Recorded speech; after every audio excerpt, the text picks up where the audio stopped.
नमस्कार मित्रांनो, संभाव्यता प्रकरण आपलं पूर्ण संपलेलं आहे. सर्व सराव संच आपण व्यवस्थित घेतलेले आहेत. आज आपल्याला संकीर्ण प्रश्न संग्रह म्हणजे त्या संभाव्यता प्रकरणातला संकीर्ण म्हणजे शेवटचा भाग आपण आता घेणार आहोत. त्याच्यातली सुरुवातीची 4 उदाहरणं जी आहेत ती 4 उदाहरणं अतिशय सोपी आहेत, तुम्ही स्वतः करू शकतात. मी 4थ्या उदाहरणापासून या ठिकाणी सुरुवात करतोय. बघा, 4थं उदाहरण काय सांगितलेले वाचा. जोसेफने एका टोपीत प्रत्येक कार्डावर इंग्रजी वर्णमालेतील एक अक्षर याप्रमाणे 26 अक्षरांची कार्ड ठेवली. लक्षात घ्या, जोसेफ नावाचा माणूस आहे. त्याने इंग्रजीतले 26 अक्षर, ते 26 अक्षरांची कार्ड 26 कार्ड बनवलीत आणि ती एका टोपलीत ठेवलीत. लक्षात ठेवा, ए पासून तर झेड पर्यंत 26 अक्षर आहेत.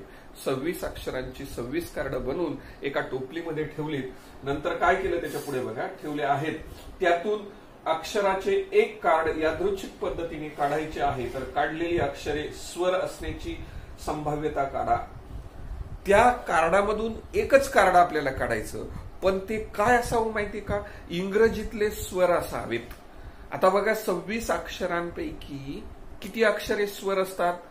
ए, ई, आय, ओ, यू हे 5 इंग्रजीतले स्वर आहेत. 5 इंग्रजीतले स्वर 26 अक्षरापैकी याची संभाव्यता कशी असेल ते आपण ह्या ठिकाणी काढणार आहोत. बघा, सांगितल्याप्रमाणे नमुना अवकाश आपण यस ने दाखवत असतो आणि हा संच घेतला.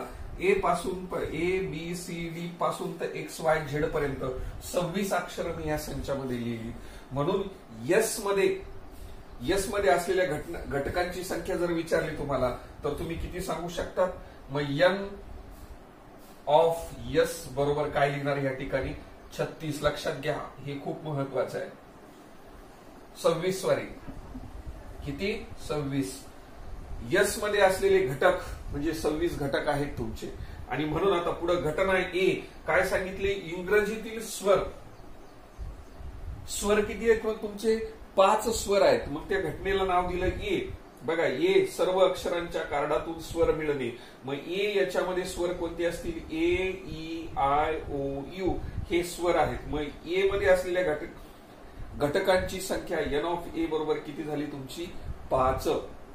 जर 5 झाली असेल तर ह्या घटनेची संभाव्यता जर काढायची असेल तर पी ऑफ ए बरोबर एन ऑफ ए भागिले एन ऑफ एस हे आपलं असं सूत्र आहे. म्हणून पी ऑफ ए बरोबर एन ऑफ ए म्हणजे तुमचे हे काढलेले किती? तुमचे 5. ते 5 या ठिकाणी लिहिले. छेदस्थानी हे तुमचे 26 होते, ते 26 या ठिकाणी लिहिले. अतिशय सोपा असा भाग आहे. अगदी स्पष्ट, नुसतं वाचला तरी तुमच्या लक्षात येऊन जाईल. व्यवस्थित लिहून घ्या.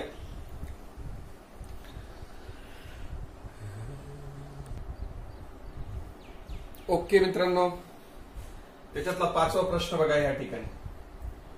फुगेवाला 2 लाल, 3 निळे आणि 4 हिरवे अशा रंगीत फुग्यातील एक फुगा प्रणाली नावाच्या मुलीला यादृच्छिक पद्धतीने देणार आहे. कसे कसे फुगेत बघा. 2 फुगे लाल रंगाचे आहेत, 3 फुगे निळ्या रंगाचे आहेत आणि 4 फुगे हिरव्या रंगाचे आहेत. आणि ह्या सर्व फुग्यांमधून एक फुगा निवडायचा आहे. मग तो निवडताना खालील घटनेची संभाव्यता आपल्याला या ठिकाणी काढायला सांगितली. पहिल्यांदा आपण येस काढूया. येस म्हणजे नमुना अवकाश. आपण येस काढताना काय लिहित त्याच्या आधी आपण असं करूया. हे बघा, लाल फुग्यासाठी R1 R2. इंग्लिशमध्ये लालला रेड असा शब्द आहे आणि म्हणून मी R1 आणि R2 लिहिण्याचं कारण काय माहितीये का? रेड 1 रेड 2 म्हणजे लाल पहिला आणि लाल दुसरा. 2 फुगे लाल रंगाचे म्हणजे R1 R2 म्हणजे रेड 1 रेड 2. रेड म्हणजे लाल. त्याच्यानंतर निळ्या फुग्यांना ब्ल्यू असा शब्द वापरला. ब्ल्यूचा बी हा शब्द घेतला. B1 B2 B3 कारण या ठिकाणी 3 फुलं आहेत.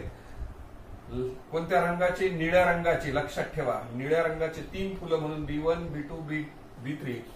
नंतर हिरव्या रंगाचे 4 आहेत, त्याला इंग्लिशमध्ये ग्रीन असं म्हणतात. म्हणून G1 G2 G3 आणि G4 अशा पद्धतीने 4ही हिरव्या फुलांना आपण अशी नावं दिलेली आहेत. आणि मग हे सर्व फुलं आपण एका ठिकाणी घेणार यस मध्ये.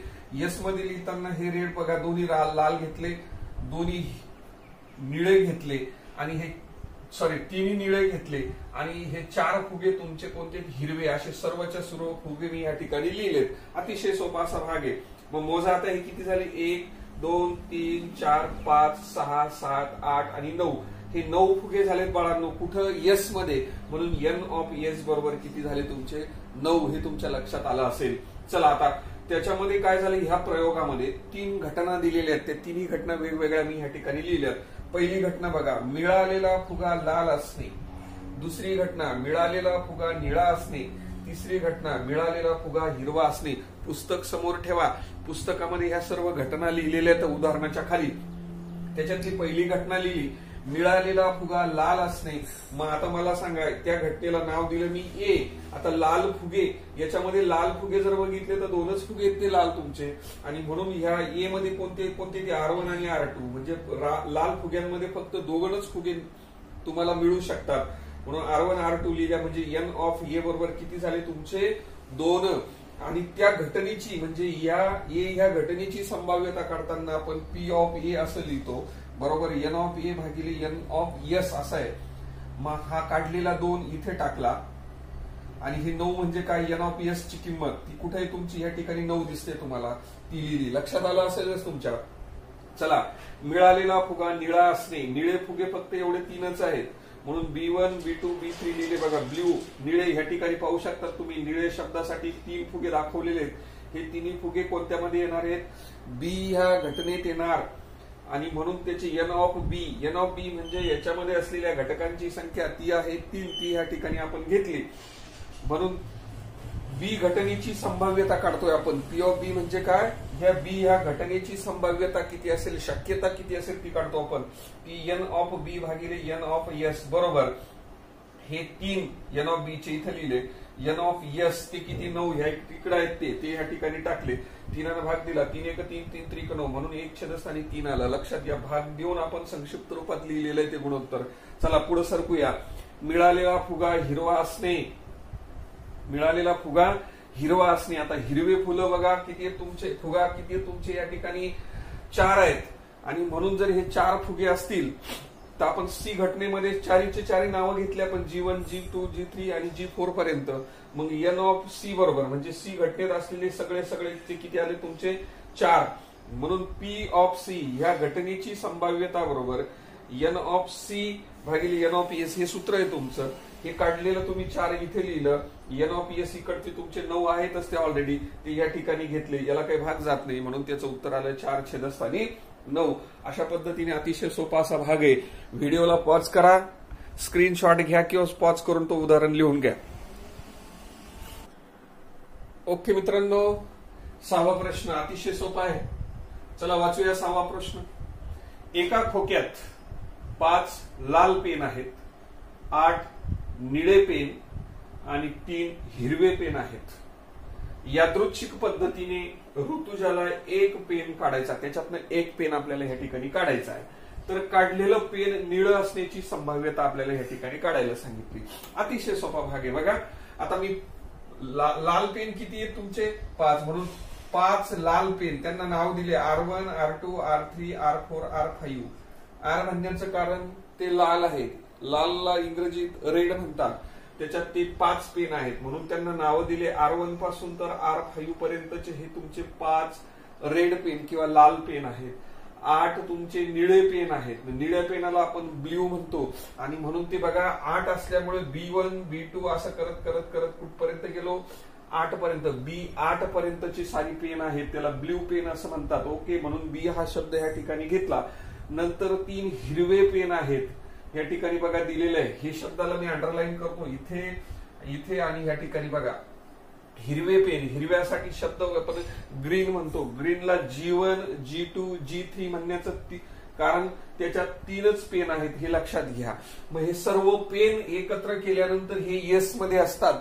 म्हणून आपण एस म्हणजे काय, हे सर्वच्या सर्व 5 लाल, 8 निळे आणि 3 तुमचे हिरवे असे सर्वच्या सर्व पेन आपण ह्या एस मध्ये टाकले. आता मोजूया एकूण किती झाले बघा. 1 2 3 4 5 6 7 8 9 10 11 12 13 14 15 आणि 16. एकूण किती पेन झालेत मग, 16. म्हणून एन ऑफ एस तुमचा किती आला बाळांनो, 16 अशा पद्धतीने 16 लिहायचे. चला आता घटना इथून सांगितली बघा.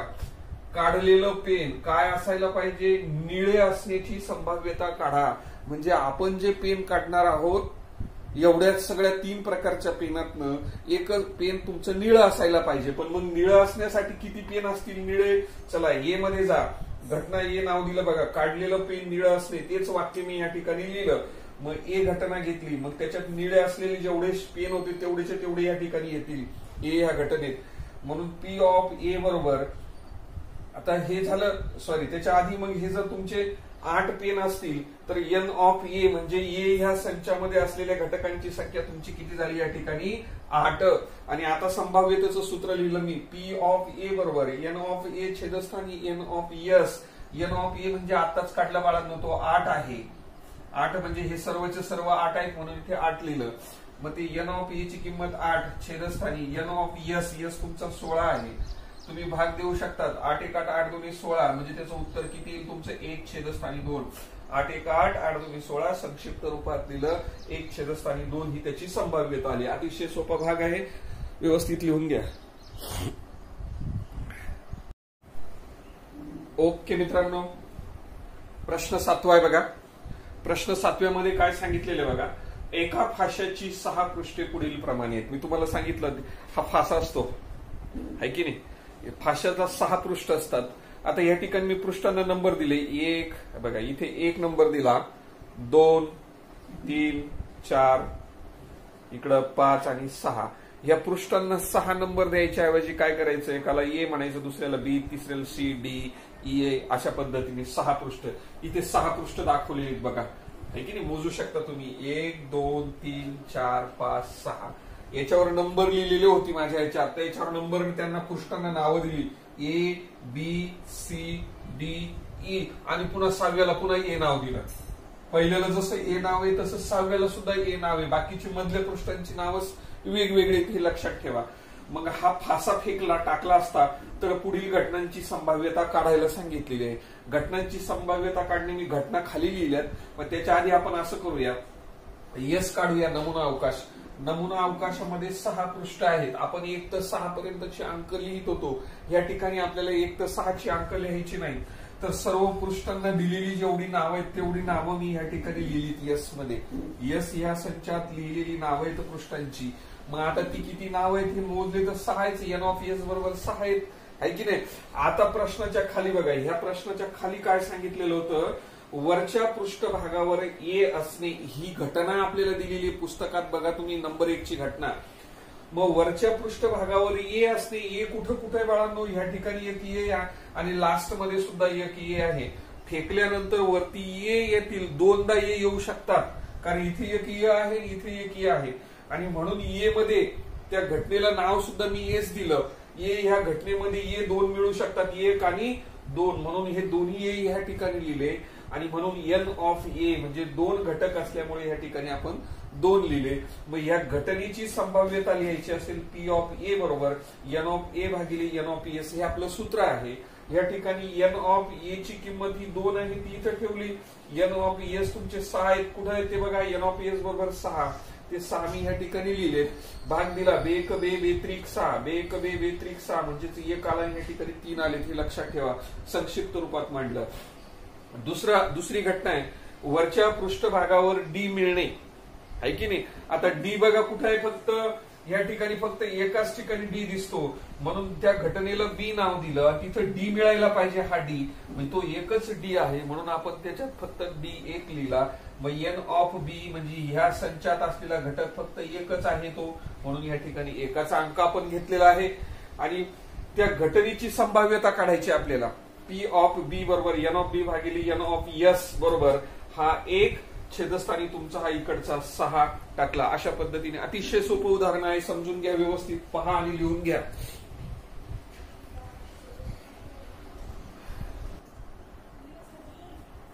ओके मित्रांनो, 8वा प्रश्न बघा. एका खोक्यात 30 तिकिटे आहेत. प्रत्येक तिकिटावर 1 ते 30 पैकी एक संख्या लिहिलेली आहे. नंतर त्यातून कोणतेही एक तिकीट यादृच्छिक पद्धतीने काढले असता खालील घटनांची संभाव्यता आपल्याला या ठिकाणी काढायला सांगितली। बघा प्रश्न लक्षात घ्या, तुम्हाला एक खोकं घेतलं, त्या खोक्यामध्ये 1 पासून तर 30 पर्यंत अंक लिहिलेली तिकिटे किंवा पृष्ठे लक्षात घ्या, ती तिकीट त्या खोक्यामध्ये ठेवलेली, त्याच्यातून एकच तिकीट आपल्याला काढायचं आहे। मग ते यादृच्छिक पद्धतीने काढायचं असेल तर खाली 2 घटना दिलेल्या आहेत, त्या घटना आपण आता खाली सविस्तर बघणार आहोत। पहिल्यांदा 1 पासून तर 30 पर्यंत तिकिटे लिहिलेली असल्यामुळे नमुना अवकाश आपण जो यस घेणार आहे तो 1 पासून तर 30 पर्यंतचे सारीचे सारे अंक लिहून टाकायचे। म्हणून यस बरोबर 1 2 3 4 5 6 7 8 पुढे डॅश डॅश डॅश डॅश करत करत करत मी 30 पर्यंत अंक लिहिले। याचा अर्थ मधल्या संख्या सुद्धा या ठिकाणी येतील, लक्षात ठेवा। 29 27 28 या सगळ्या सर्वच्या सर्व संख्या या ठिकाणी आहेत। म्हणून यस बरोबर शेवट 30 असेल तर एन ऑफ यस बरोबर किती होतील, म्हणजे ह्या संचामध्ये यस ह्या संचामध्ये असलेले संख्या एकूण किती झाल्या तुमच्या 30। ओके, चला आता पहिली घटना वाचूया। तिकिटावरील संख्या विषम असणे, नाही का, ही घटना, त्या घटनेला मी नाव दिलं ए, घटना ए, ह्या घटनेला नाव दिलं ए आणि तेच लिहिलं बघा, तिकिटावरील संख्या विषम असणे, तिकिटावरील संख्या विषम असणे, जसंच्या तसं वाक्य लिहिलं। मग ए बरोबर ह्या जेवढ्या संख्या 30 घेतल्या होत्या, ह्या 30 संख्यांमधून विषम संख्या आपल्याला शोधायच्या बाळांनो। 1 3 5 7 9 बघा, 1 3 5 7 9 11 13 15 17 19 21 23 25 27 आणि 29 अशा पद्धतीने 1 पासून तर 29 पर्यंतच्या ह्या विषम संख्या आल्या। मग त्या विषम संख्या किती असतील तुम्ही मोजू शकता। 1 ते 29 पर्यंत या विषम संख्या फक्त 15 आहेत, हे लक्षात घ्या तुम्ही। आणि म्हणून पी ऑफ ए म्हणजे ह्या घटनेची संभाव्यता जर काढायची असेल तर एन ऑफ ए भागिले n of S. N of A म्हणजे आता काढलेली किंमत ही 15 आहे तुमची, हे 15 मी या ठिकाणी घेतले। छेदस्थानी एन ऑफ एस बघा, या ठिकाणी एन ऑफ एस 30 आहे, ते या ठिकाणी 15चा भाग दिला, 15 1 15 15 2 30 म्हणजे 1 छेदस्थानी 2, संक्षिप्त रूपात मांडलं 15 2 30 म्हणजे 1 छेदस्थानी 2, ते समजून घ्या। चला दुसरी घटना या ठिकाणी तिकिटावरील संख्या पूर्ण वर्ग असणे आणि म्हणून घटना बी, तिला नाव दिलं पूर्ण वर्ग असणे, जसंच्या तसं वाक्य या ठिकाणी घेतलं बी। आता बी मध्ये पूर्ण वर्ग, लक्षात ठेवा संख्या 1 पासून तर 30 पर्यंत आहे, 1 पासून तर 30 पर्यंतच्या संख्यांमध्ये वर्ग संख्या शोधायच्या। 1 ही वर्ग संख्या आहे, 4 वर्ग संख्या आहे, 9 वर्ग संख्या आहे, 25 वर्ग संख्या आहे। 25 नंतर डायरेक्ट 36 येते, पण आपल्या संख्या शेवट 30 पर्यंत आहे, 36 आपल्याला घेऊन जमणार नाही बाळांनो। म्हणून लिहिताना 1 4 9 30 आणि 25 36 घेता येणार नाही वर्ग संख्या। पुन्हा सांगतो, कारण शेवटची संख्या तुमची 30 आहे। 30च्या आत 1 पासून पुढं किंवा 1 पण धरायचा आणि 30 पर्यंत याच्या दरम्यान किंवा असलेल्या ज्या वर्ग संख्या आहेत त्या आपण अशा पद्धतीने लिहिल्यात। मग ह्या मोजा किती आहेत आता तुमच्या, 1 2 3 4 आणि 5, म्हणून एन ऑफ बी बरोबर तुमचे किती आले या ठिकाणी 5।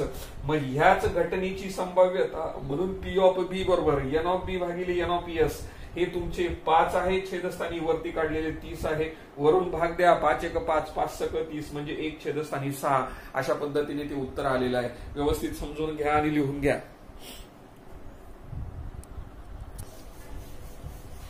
ओके मित्रांनो, 9वा प्रश्न अतिशय इंटरेस्टिंग असा प्रश्न आहे बघा। एका बागेची लांबी व रुंदी अनुक्रमे 77 व 50 मीटर आहे। या ठिकाणी एक बाग काढलेली आहे, या बागेची लांबी 77 मीटर आणि रुंदी 50 मीटर, 50 आणि 77 मीटर लांबी आणि रुंदी असलेली ही बाग आहे। नंतर काय बघा, बागेमध्ये या बागेत 14 मीटर व्यासाचे तळे आहे। या बागेत या सेंटरला एक व्यास तळ बनवलेलं पाण्यासाठी। शेततळ कसं असतं, आपलं शेततळ गोल आकाराचं असतं, चौकोनी आकाराचं असतं। या ठिकाणी हे शेततळ आहे, गोल आकाराचं शेततळ आहे आणि त्याचा व्यास किती सांगितला, 14 मीटर व्यास आहे बघा। आणि पुढे काय म्हटलं बघा, बागेजवळील एक इमारत आहे, बागेच्या जवळ कुठेतरी एक इमारत आहे उभी, ही बाग आहे, बागेच्या साईडला इमारत आहे। त्या इमारतीच्या गच्चीवर एक टॉवेल वाळत टाकलेला आहे। तो टॉवेल वाळत टाकल्यानंतर उडाल्यानंतर तो बागेत पडला। आता बागेत पडल्यानंतर बागेच्या मध्यभागी सेंटरला तुम्हाला या ठिकाणी तळ दिसतो।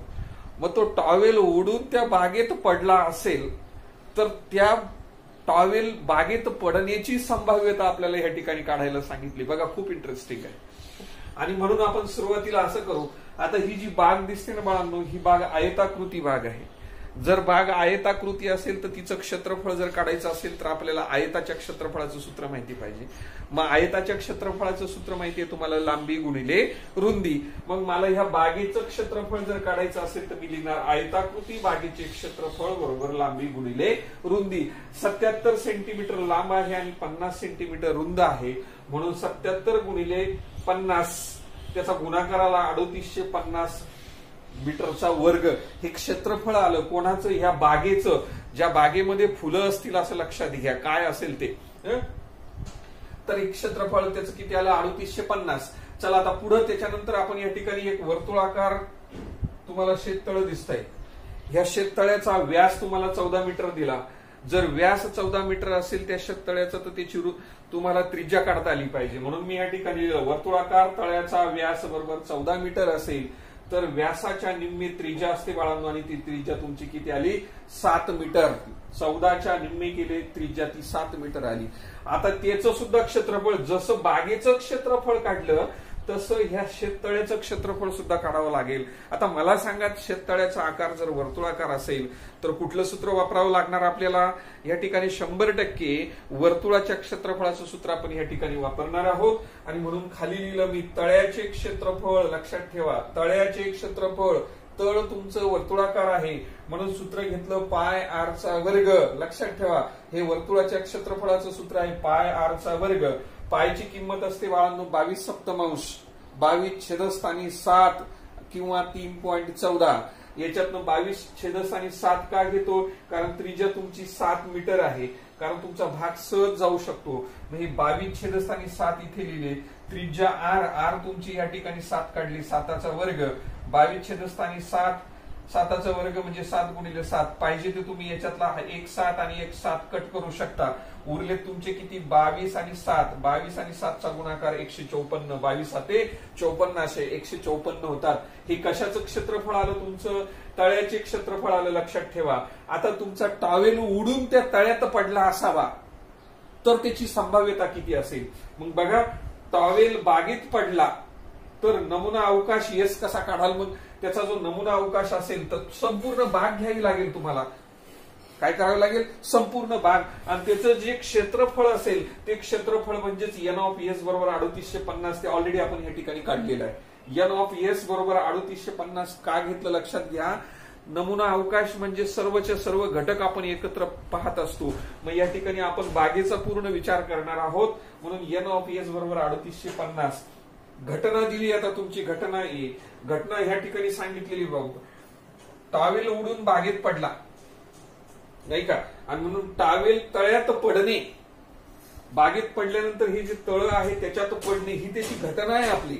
आणि म्हणून एन ऑफ ए बरोबर, मग आता हे जे तळ आहे या तळ्याचं क्षेत्रफळ ऑलरेडी आपण या ठिकाणी काढून ठेवलं, ते किती, 154 मीटरचा वर्ग. या ठिकाणी काय लिहितो मी, मीटरचा वर्ग. क्षेत्रफळ असल्यामुळे मीटर मध्ये दिलं आणि मीटरचा वर्ग. आता शक्यता काढायची बघा, संभाव्यता काढायची. टॉवेल बागेतील तळ्यात पडण्याची संभाव्यता आपण या ठिकाणी काढू आणि ती लिहिताना पी ऑफ ए म्हणजे ही घटना मानलेली आहे. पी ऑफ ए बरोबर एन ऑफ ए छेदस्थानी एन ऑफ एस बरोबर. थोडक्यात काय, मग आता एन ऑफ ए म्हणजे तुमचं तळ्याचं क्षेत्रफळ, छेदस्थानी कोणाचं क्षेत्रफळ, बागेचं क्षेत्रफळ. हे जरी नाही डोक्यात आलं एवढं लक्षात ठेवा. काय करायचं, इथं टॉवेल पडाला आहे ना या ठिकाणी, म्हणजे तळ्याच्या क्षेत्रफळाला कोणाच्या क्षेत्रफळाने भागायचं आपल्याला, बागेच्या क्षेत्रफळाने. म्हणून एन ऑफ ए छेदस्थानी n of S. N of A तुमचा 154 आहे तो या ठिकाणी घेतला आणि एन ऑफ एस या ठिकाणी 3850 आहे तो या ठिकाणी लिहिला. बघा आता काय करूया आपण, आपल्याला बघा तुम्हाला माहिती 154, म्हणून मी या ठिकाणी 154 कसे घेतले होते, 22 ला 7 गुणले म्हणजे 154 असे लिहिले. 22 7 154 असे होतात. नंतर 3850 कसे आले ते तुमचे 77 गुणिले 50, म्हणून या ठिकाणी 3850 लिहिताना 77 गुणिले 50. आता भाग देऊया. बघा तुम्ही वरती अंशस्थानी 22 आहे, छेदस्थानी 77 आहे. 11 भाग जाऊ शकतो बाळांनो. 11 7 77 7 1 7 7 1 7 म्हणजे किती आले तुमचे, 1 येतील. इथे किती येतील, 11 येतील. 7 भाग देतो मी किंवा 11 भाग देतो. 11 7 77 नाही का, आणि नंतर 11 दुनी 22 आणि पुन्हा हा 7 उडवा, 7 1 7, हा 7 गेला, 7 1 7. आता किती आले तुमचे 2 छेदस्थानी 50. वाटल्यास तुम्ही इकडे लिहितो 2 छेदस्थानी 50. पुन्हा भाग देऊ शकतात. 2 आणि 50 ला भाग दिला तर किती उत्तर येऊ शकतं? 1 छेदस्थानी 25. लक्षात ठेवा, जो टॉवेल उडून तळ्यात पडला असेल तर त्या टॉवेल पडण्याची जी संभाव्यता आहे, तळ्यात पडण्याची, ती संभाव्यता किती आली? 1 छेदस्थानी 25. विसरायचंच नाही, अतिशय सोपं उदाहरण आहे हे. जरी तुमच्या एवढं डोक्यात नसेल आलं, सरळ सरळ ह्या तळ्याची क्षेत्रफळ काढा, त्या तळ्याच्या क्षेत्रफळाला बागेच्या क्षेत्रफळाने भागा आणि जे गुणोत्तर येईल ते गुणोत्तर म्हणजे टॉवेल पडण्याची संभाव्यता किती आहे ते. अशा पद्धतीने हा सराव संच आपण या ठिकाणी हा संकीर्ण भाग 9व्या प्रश्नापर्यंत येऊन आपण थांबलेलो आहेत. 10व्या प्रश्नाला मात्र आपण उद्याच्या व्हिडिओमध्ये घेणार आहोत. तुम्हाला व्हिडिओ जर आवडला असेल तर याला लाईक करा, चॅनलला सबस्क्राईब करा. धन्यवाद.